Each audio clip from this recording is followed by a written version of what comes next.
everyone. The alligator hunting season has wrapped up in Alabama. But not before our meteorologist Grant Skinner was able to join a crew for his first gator hunt. Let's see how it went. Well, Gary, you ready to go get this gator season done? Tonight, I am taking a trip into the swamps and marshes of South Mobile County to go hunting for one of the most dangerous creatures of this ecosystem, an alligator. I had some anxiousness heading out to the Bayou La Battery boat launch. But after meeting my crew, my nerves were calmed. And also, who doesn't love a dog coming along for the ride? Wanna go gator? Wanna get that gator?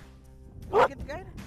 Our journey started around 8 o'clock at night, which was the perfect time. It's been hot this year. Of course, everybody's complaining about the heat, but the nice thing about it is when you're out here at alligator hunting, it's from sunset to sunrise. But not everyone can do gator hunting.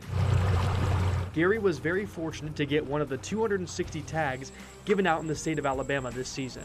To be able to have thousands of people to do the lottery, you don't get picked every year, you don't get picked every 2 or 3 years sometimes. You still have to pay $250 for a permit along with having an all-game or small game Alabama hunting license in order to hunt the gators. Alligator hunting takes a lot of time and patience.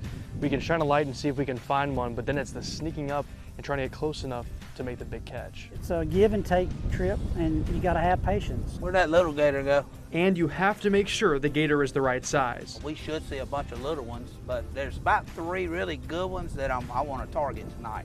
So I'm looking at probably 4 or 5 hours, maybe 6. Once you find one that's big enough, you have to bring it in. We got a treble hook that's on a rod and reel, and we're gonna try to throw it over him and then snag him, and then we gotta fight him. It's a fighting process. After the fight, you secure the gator and take it to a check-in station by 8 a.m. to be measured. We were able to find a small one not too long into our trip. Here, you can see it having a quick bite. See him bite that bug?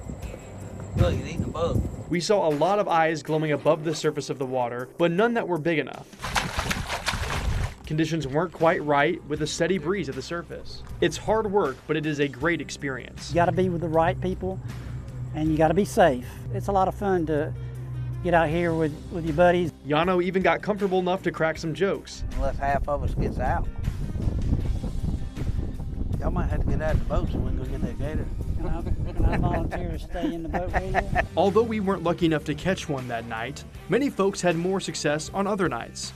Keith McKenzie, along with tag holders Ashley and Matt Breland and their hunting party, were able to catch 2 monster gators.